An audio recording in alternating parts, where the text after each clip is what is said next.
మధుకైటభారేకి వక్షో విహారిణి మనోహర దివ్యమూర్తే శ్రీస్వామిని శ్రితజనప్రియదానశీలే శ్రీవేంకటేశ దయితే తవ సుప్రభాతం.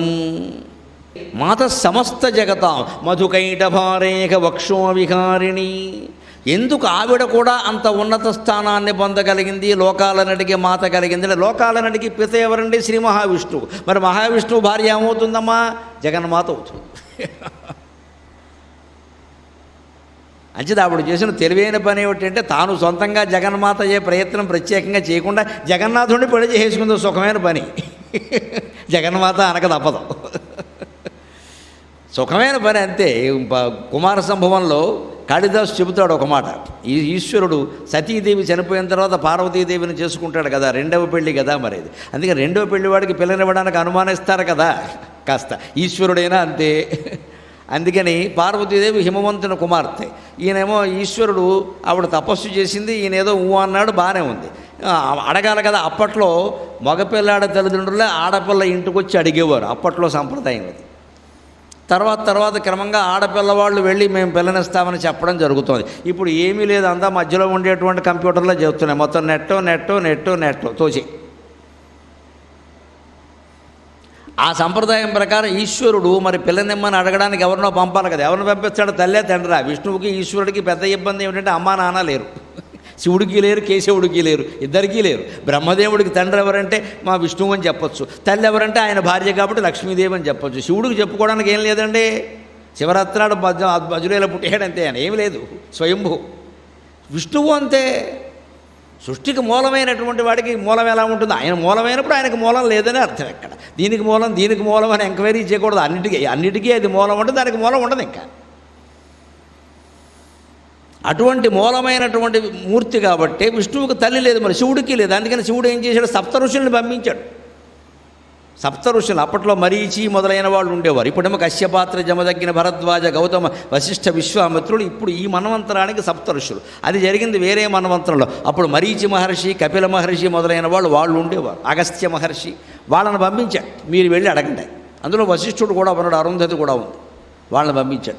వాళ్ళు వెళ్ళి హిమవంతుడికి ఏం నచ్చ చెప్పారంటే రెండో పెళ్లి వాడికి పిల్లనిస్తాడో ఇవ్వడో అని. అబ్బే లేదయ్యా, మీ అమ్మాయి గొప్ప వైభవం పట్టబోతోంది. మాతరం కల్పయంత్వేనాం ఈశో హి జగతః పితా అన్న.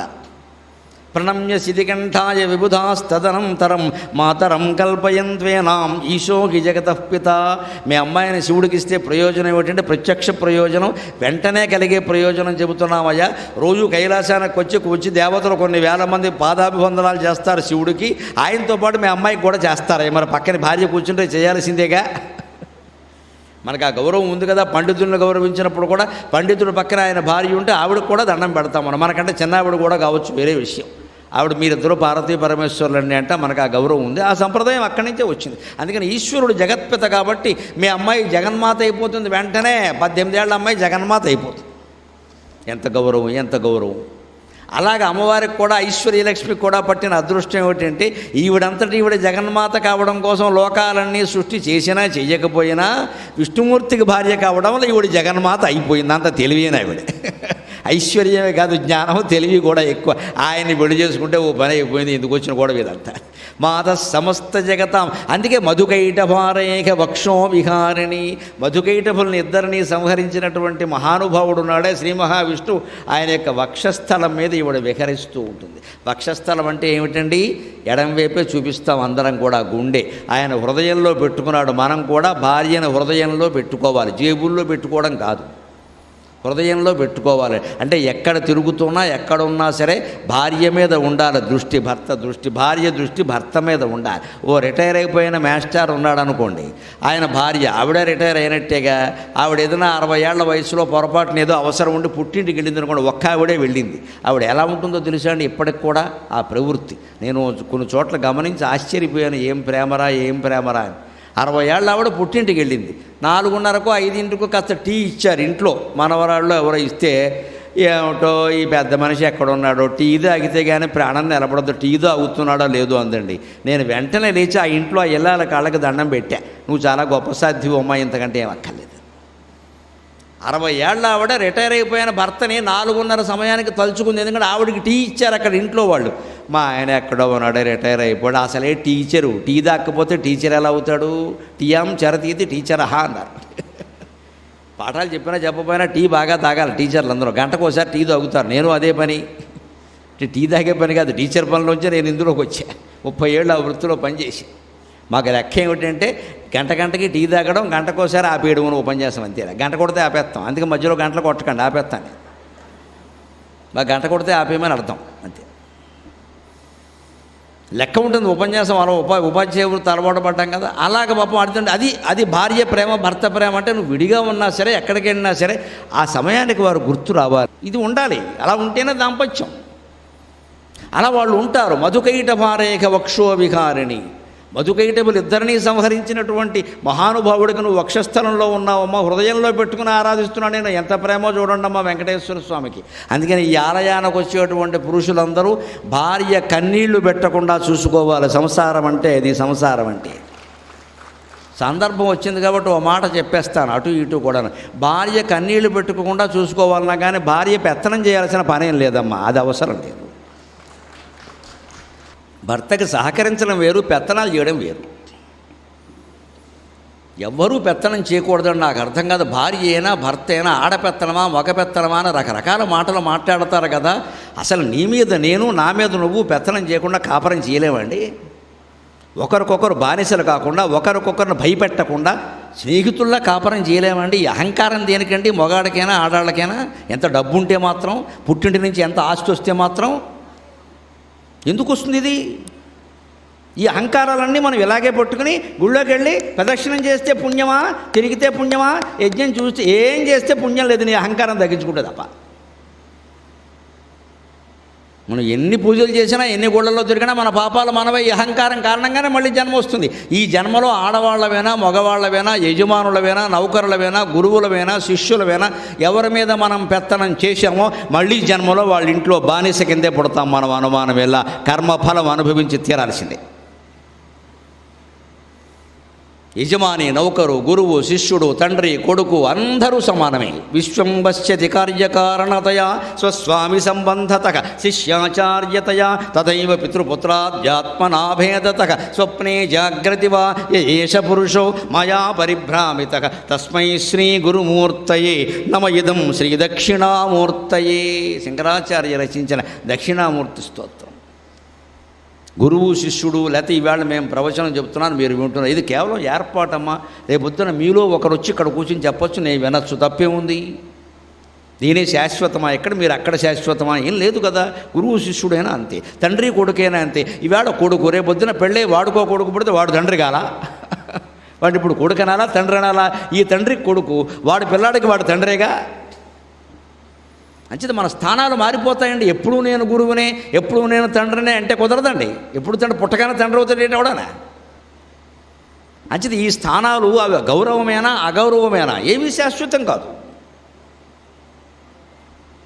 సుఖం ఎలాగైతే శాశ్వతం కాదు, దుఃఖం కూడా శాశ్వతం కాదండి. దుఃఖము పోతుంది, కాస్త తట్టుకోవాలి. ఓ నమో వెంకటేశే అంటే ఆయన తట్టుకుంటాడు, మనం తట్టుకోకల్లా. అది అండం మానేసి ఏడుస్తూ ఉంటాం ఇక్కడ వచ్చిన వాడు దగ్గర. నాకు ఈ కష్టం వచ్చింది, నాకు ఈ కష్టం వచ్చింది. ఆ ఏడుపెద్ద దైవస్మరణలో ఏడవరాదా? ఆయన ఏడుస్తాడు నీ గురించి, దెబ్బకు పోతుంది ఆ కష్టం. 10 మంది దగ్గర ఈ కష్టాల గురించి చెబుతూ ఉంటాం తప్పితే కానీ దైవజ్ఞానం చేయమండి మనం.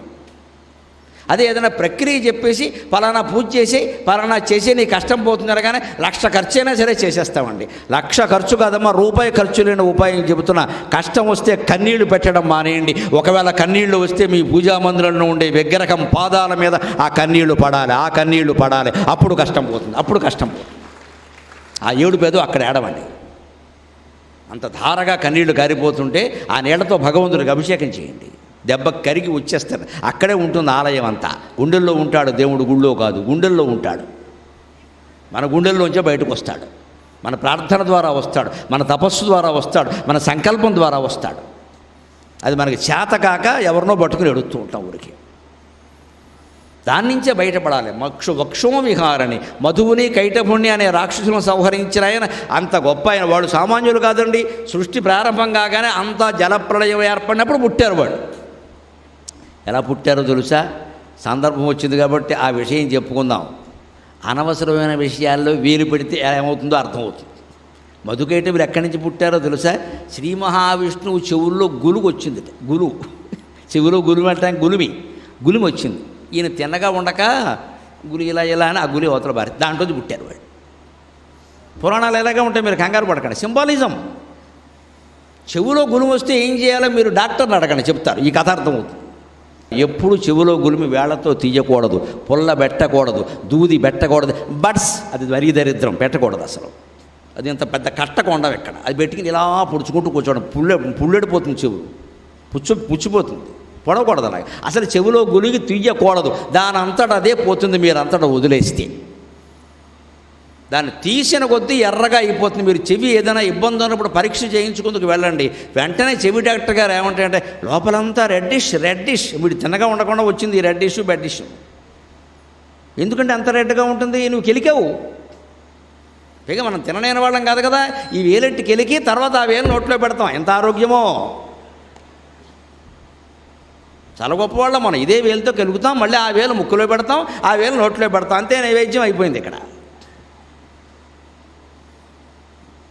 కెలకూడదు అలాగా. పైగా శాస్త్రం చారుచర్య అనే గ్రంథంలో చెబుతారు, విజ్ఞానేశ్వర్యం అనే చోట చెబుతారు, ఒకవేళ వేళ్లే పెట్టవలసి వస్తే కటి భాగానికి పైన ఉండే అవయవాల్లో కళ్ళు, చెవులు, ముక్కులు లాంటి వాటిలో కుడి చెయ్యే పెట్టండి, ఎడం చెయ్యి పెట్టకండి. కటి భాగానికి కింద ఉండేటువంటి కాళ్ళు, వేళ్ళు, గోళ్ళు ఏదైనా తొడవలసి వస్తే ఎడమ చేయి పెట్టండి. పెట్టవలసి వస్తే, పెట్టమని చెప్పలేదు, తప్పనిసరి అయితే, ఇంకేమి లేకపోతే అసలు వదిలేయడం చాలా మంచిది. అంటే చెవిలో గులిమిని దానంతటా దాన్ని వదిలేస్తే అది పోతుంది. విష్ణుమూర్తి ఏం చేశారంటే సరదాకి, మరి ఏదో జరగాలి కదా, ఆయన లీలా వినోదం, లీలా మానుష వేషధారి, లోకవత్తు లీలా కైవల్యం బ్రహ్మసూత్రాల్లో చెప్పినట్టే ఈ చెవిలో గురుగుని తిన్నగా ఉండగా ఇలా తీసి ఇది ఏదో ఉండలా బాగుంది అని ఆ నీటిలో వేశాడు. అందులోంచి ఇద్దరు జీవులు పుట్టారు, ఒకడు మధు, ఒకడు కైటపు. పురాణం అంతే, దేవీ భాగవతం సహా సమస్త పురాణాలు. వాళ్ళు ఇంత లావయ్యారు. అంటే నువ్వు అనవసరమైన వ్యవహారాన్ని కేలికి అనవసరంగా దాన్ని పెంచి పెద్ద చేసావంటే చివరికి నీది తలనొప్పి అయిపోతుంది. మనం వేలెట్టకుండా ఉంటే అదే పోతుంది. వాళ్ళు ఇంత లాభం ఏం చేశారు, వెంటనే ఇలా పైకి ఇలా విజృంభించేసరికి విష్ణుమూర్తి చూశాడు, ఊరి వీళ్ళ దుంపదగా అనవసరంగా కెలికానరా, వెళ్ళిన లోపల ఉన్నట్టే వదిలిపోయేది. ఇంతంత లాభం అయిపోయారు. ఒక్కొక్కడు జలాన్ని ఆక్రమించారు. వాళ్ళకి బాగా శరీరం బాగా ఉంది కదా, అందుకని వాళ్ళకి వెంటనే కండలు చూసుకోగానే యుద్ధం చేసేవాడు కావాలి. ఎవరున్నారు? విష్ణుమూర్తి ఉన్నాడు ఎదురుగా. మాతో యుద్ధం చేయమన్నారు. అనవసరంగా పెట్టుకున్నారా బాబు అనుకున్నాడు. మాతో యుద్ధం చేయి, ఎందుకు పుట్టించావు మమ్మల్ని, నీ నుంచే పుట్టాం, మాతో యుద్ధం చేయి. వాళ్ళు పుట్టించామని కూడా వాళ్ళకి తెలియదు. ఎదురుగా కనపడ్డాడు, బ్రహ్మదేవుడు కనపడలేదు, మాతో యుద్ధం చేయమన్నారు. విష్ణుమూర్తి ఆలోచించాడు, లేనిపోని వ్యవహారం కొరుగుతో గోక్కున్నట్టు అయింది వీళ్ళ పని. చెవిలో గురుగుని వదిలేస్తే పోయేది, అనవసరంగా కెలికాం అనుకుని సరే తప్పదా అన్నాడు. చేశాడండి. 5000 సంవత్సరాలు చేశాడండి. 5000 years. అంత బలవంతులు వాళ్ళు. ఏం చేసినా చావలేదు వాళ్ళు. చివరికి చేసి చేసి చేసి స్వామికి అలసట వచ్చింది. ఏమనుకోకండి, యుద్ధం అన్నా కొన్ని నియమాలు ఉంటాయి కదా. 5000 ఏళ్ళు చేశాను, నాకు అలసటగా ఉంది, కాసేపు పడుకుంటానన్నాడు. పడుకో, నువ్వే ఓడిపోయావు, పడుకో అన్నారు వాళ్ళు. బలం, తమోగుణ బలం, రాక్షస బలం అలా ఉంటుందండి. దైవ బలం తాత్కాలికంగా వెనక్కెడుతుంది, తర్వాత విజృంభిస్తుంది. అది అయిపోయాక లేచాడు, మళ్ళీ యుద్ధం చేయాలి. ఈయనకి అనిపించింది 5000 ఏళ్ళు అయింది, పడుకున్నాం, ఇంకో 10,000 ఏళ్ళు చేసినా వీళ్ళు చావరు, ఎందుకంటే నేనే గెలికాను అనవసరంగా. బయట నుంచి వచ్చిన సమస్యను మనం ఎదిరించవచ్చు, మనం గెలికిన దాన్ని ఎదిరించలేమండి, కంపు కొట్టేస్తుంది. అది జీవితాన్ని ఎప్పుడు కెలకూడదు, చిలకాలే. చిలికితే అమృతం వస్తుంది, కెలికితే కంపు వస్తుంది. జీవితాన్ని చిలకాలి, కెలకూడదు.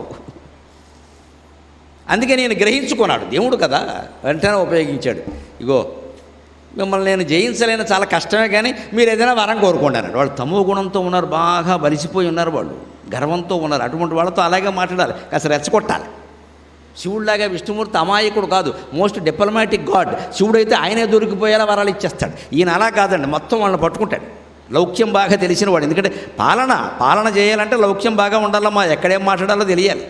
ఎప్పటికి ఇది ప్రస్తుతము అప్పటికి ఆ మాటలాడి అన్యుల మనములను నొప్పింపక తానొవ్వక తప్పించుకు తిరుగువాడు ధన్యుడు సుమతి అన్నారు. విష్ణుమూర్తికి బాగా తెలిసింది. అందుకని ఓడిపోవడం, అహంకారం ఏం అనుకోడైనా ఏదో మాట్లాడితే వాళ్ళు లొంగిపోతారు, వాళ్ళు చావడం నాకు కావాలి, అనవసరంగా కిలికాం. అందుకని ఏమన్నాడు, ఇగో మిమ్మల్ని నేను జయించలేని కష్టం, కానీ మీరు ఏదైనా వరం కోరుకోండి అంటే వాళ్ళకి పౌరుషం వచ్చింది. మా చేతిలో ఓడిపోయావు, మాకు వరం ఇస్తావా, నువ్వే కోరుకో అన్నారు. అది కావాలి వీరికి, అదే కావాలి, నువ్వే కోరుకో మేము ఇస్తాం అన్నారు. అదేమిటయ్యా నేను అవును కోరుకో, నువ్వే కోరుకో అంటే వెంటనే ఏమన్నాడు తెలుసా, మీరు నా చేతిలో చనిపోవాలన్నాడు. దట్ ఈజ్ విష్ణువు, అది వెంకటేశ్వర స్వామి. లౌక్యం అంటే అది.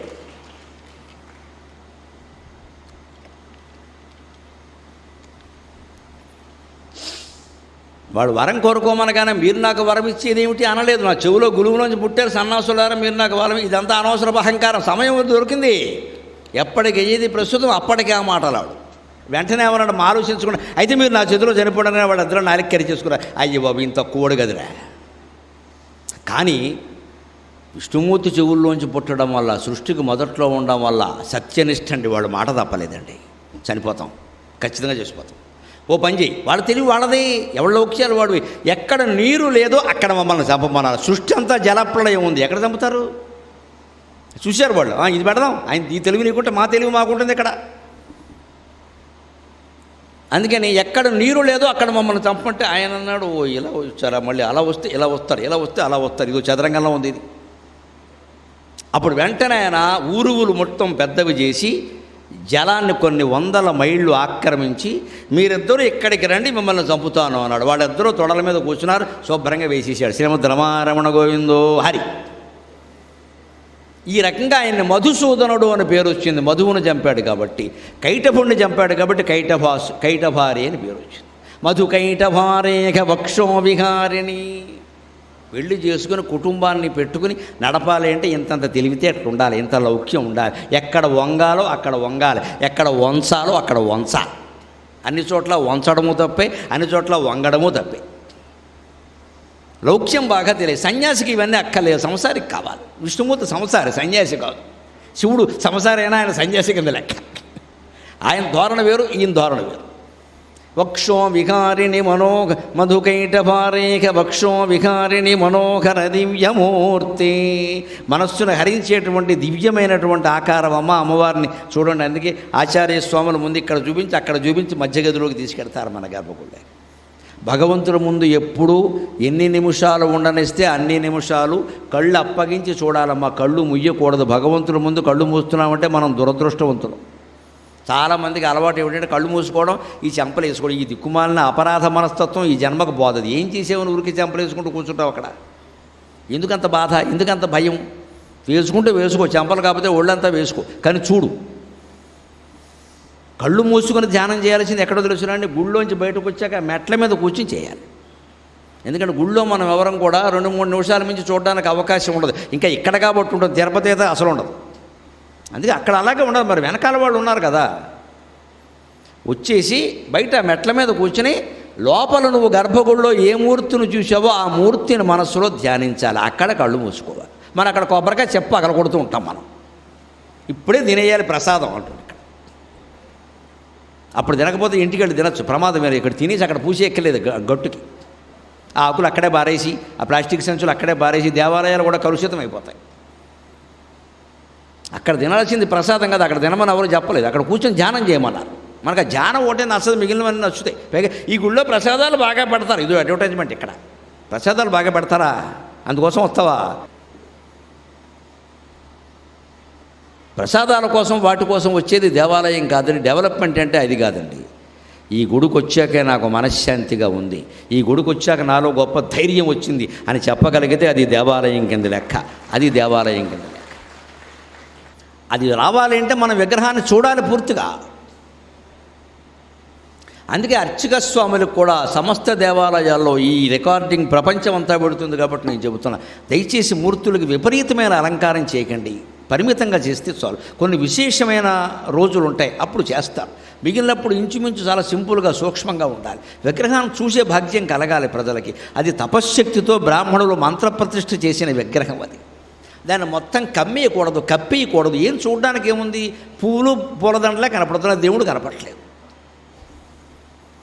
నిజరూప దర్శనంలాగా ఆ విగ్రహం ఎలా ఉందో అలా ఇంచుమించుగా కనపడాలండి. అప్పుడే ఆ స్ఫూర్తి కలుగుతుంది. ఆ స్ఫూర్తి మనలో ఎప్పటికీ కలిగింది అంటే జీవితంలో ఓడిపోవండి. దేవుణ్ణి నమ్ముకున్న వాళ్ళం ఎందుకు ఓడిపోతామండి? దేవుణ్ణి నమ్మి చెడినవాడు లేడు, మనిషిని నమ్మి బాగుపడినవాడు లేడు. ఇది సూత్రం రాసి పెట్టుకోండి. మనిషిని నమ్మి బాగుపడినవాడు లేడు, దేవుణ్ణి నమ్మి చెడినవాడు లేడు. దేవుణ్ణి నమ్మాలి మనం, అంటే చూడాలి ముందు. విగ్రహం రూపంలోనే చూడలేని వాడు విష్ణుమూర్తి కనపడితే ఏం చూస్తావా? వక్షో వికారిణి మనోహర దివ్యమూర్తి శ్రీస్వామిని శృతజన ప్రియదానశీలే. శ్రీస్వామిని, శ్రీ అంటే సంపద, స్వామిని అంటే యజమానురాలు. శ్రీస్వామిని, ఇప్పుడు మనం యజమానురాలు అనగానే మనం సంతోషిస్తామమ్మా. ముఖ్యంగా ఆడవాళ్ళందరూ చాలా ఆనందిస్తారు. అమ్మవారికి దండం పెట్టుకుంటే మేము యజమానురాలు అవుతాం.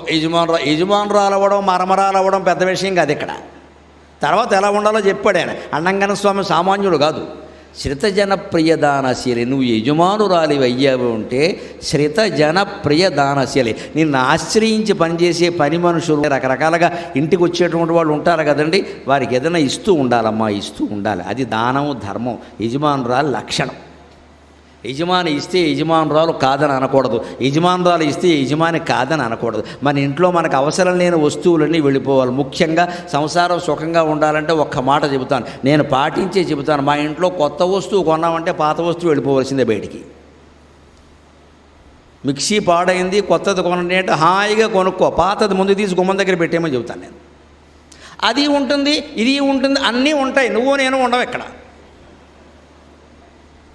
చాలామందికి పెద్ద జబ్బు ఇదే. అది బయట పారేయరండి. బోళ్ళు ఖరీదు పెట్టి కొనుక్కొని, నువ్వు ఎంత ఖరీదు పెట్టి కొనుక్కుంటే ఎవడికమ్మా పనికిరాదు కదా, పారేయరాదా? పారేయరండి. దానం అసలే ఇవ్వరండి. ఎంతోమంది లేని వాళ్ళు ఉన్నారు, బాగు చేయించుకుంటారు. అది అలా ఉన్నా ఇలా ఉన్నా వాడుకుంటారు. ఇచ్చి కదా, ఇంటికి వచ్చి పనిచేసే వాళ్ళు చాలామంది ఉన్నారు. ఇచ్చి కదా, ఓ కొరియర్ వాడు ఉన్నాడు, అపార్ట్మెంట్కి వాచ్మెన్ ఉంటాడు, డ్రైవర్ ఉంటాడు, క్లీనర్ ఉంటాడు. ఆ వర్గాలను ఎవరు పోషిస్తారండి? ధనవంతులు కాకపోతే. దయచేసి ఆలోచించండి. బడుగు బలహీన వర్గాల పట్ల మనం చాలా దయగా ఉండాలి, సానుభూతిగా ఉండాలి. వ్యతిరేక వర్గాలుగా మారిపోతున్నామండి. అందరం కూడా వ్యతిరేక వర్గాలుగా మారిపోతున్నాం. వారికి వీరు శత్రువులు, వీరికి వారు శత్రువులు. ఇక మా ప్రవచనం ఎందుకో అర్థం కాదు. నాకు చాలా బాధగా ఉంటుంది ఆ విషయం తలుచుకుంటే. పైగా ఆ వర్గాల పేరు ఎత్తేసరికి వ్యతిరేకంగా మాట్లాడడం. ఇక్కడ వాళ్ళు ఏదో పెద్ద లావైపోయారు, బలిసిపోయారు. మనం అంతకంటే బలిసిపోయాం. అమ్మవారు ఏం చెబుతోంది? అమ్మవారు ఎలా ఉంటుంది? కర్త ఏం చెబుతున్నాడు కవిరి? శ్రితజన ప్రియదానశీలే శ్రీస్వామిని. అంతటి లక్ష్మీదేవి శ్రీ వెంకటేశ్వర స్వామికి భార్య. ఆవిడ ఎలా ఉంటుందంటే శ్రితజన ప్రియదానశీలే. ఆవిడకి ఐశ్వర్యం ఉంది కాబట్టి ఆవిడని ఆశ్రయించిన వాళ్ళు ఏం కోరుకుంటే అది ఇచ్చేస్తుంది. మనకు కూడా ఐశ్వర్యం ఉందమ్మా. పొలాలకి లోపం లేదు, ఉద్యోగాలకి లోపం లేదు, డబ్బులకి లోపం లేదు, ధనకనక వస్తు వాహనాలకు లోపం లేదు. మనల్ని ఆశ్రయించుకున్న బీద సాద కుటుంబాల్లో లోపం రాకూడదు. వాళ్ళ సంగతి మనమే చూడాలి. ఈ మాట కూడా నచ్చి చప్పట్లు కొట్టినందుకు మీ సంస్కారానికి నమస్కారం. నేను కోరుకునేది ఇది. ఇటువంటి చోట చాలా చోట్ల ఈ మాట చెబితే బిగిసిపోయారు శవాల్లాగా. ఎవడో కొట్టడం, ఎందుకంటే నచ్చదు. ఎంతసేపు లాక్కో అంటే నచ్చుతుంది, ఇవ్వమంటే ఎవడికి నచ్చదు. ఈ ఇవ్వడమే జీవితం, పుచ్చుకోవడం కాదు జీవితం అంటే. శ్రీస్వామిని శ్రితజన ప్రియదానశీలి. అడగకుండానే ఇమ్మన్నారు, అడిగితే లేదనకుండా ఏదో ఒకటి ఇచ్చే. వాడు అవసరం వస్తే కానీ అడగరు కదా. అమ్మ పండగ వస్తుందమ్మా, మా ఆయన కొత్త చీర కట్టుకునే ఇది లేదమ్మా అంటే, నా దగ్గర ఉన్నాయా, కట్టుకో అని పారేయాలి. బీరువాళ్ళ నిండా చీరలు పెట్టుకుని ఏం చేసుకుంటాం తల్లి? అపశకునం మాట్లాడుతున్నాను అనుకోవద్దు. అనుకోకుండా ప్రాణం పోతే పైన గప్పేది ఒకే చీరమ్మ, రెండో చీర ఉండదు. ఇంకా ఈ బీరువాలోంచి తీసి పారేసి 10 చీరలు దానం చేసామనుకోండి, ఈ ఇల్లాలకి ఏ జన్మలకి స్వర్గాది లోకాల్లో ఎక్కడ ఏ లోపం ఉండదండి. దానం అంత గొప్పది. ప్రాణం ఎప్పుడు పోతుందో ఎవరూ చెప్పలేరు. ఇదివరకే చెప్పలేరు. ఇప్పుడు రోడ్డు ప్రమాదాలు ఎక్కువ, అసలే చెప్పలేము. ఆ పోయేలోగా ఏం చేశామనేదే ముఖ్యం. అది చేస్తేనే మన జీవితాలు బాగుంటాయి. శ్రీ వెంకటేశ దయితే తవ సుప్రభాతం మాతః సమస్త జగతాం మధుకైటభారే వక్షో విహారిణి మనోహర దివ్యమూర్తే శ్రీస్వామిని శ్రితజన ప్రియదానశీలే శ్రీ వెంకటేశ దయితే తవ సుప్రభాతం. 14 లోకాల 14 భువనాల బాలెంతరాల మధుకైటభారికి మానసావాల. వేలూరు శివరామశాస్త్రి గారి పద్యం వస్తున్నాడు. మీరు అదృష్టవంతులు. పదునాలుగు భువనాల బాలెంతరాల మా మధుకైట భారికి మానసవాల. మేలుకోవమ్మ నువ్వు మేలుకోవమ్మ.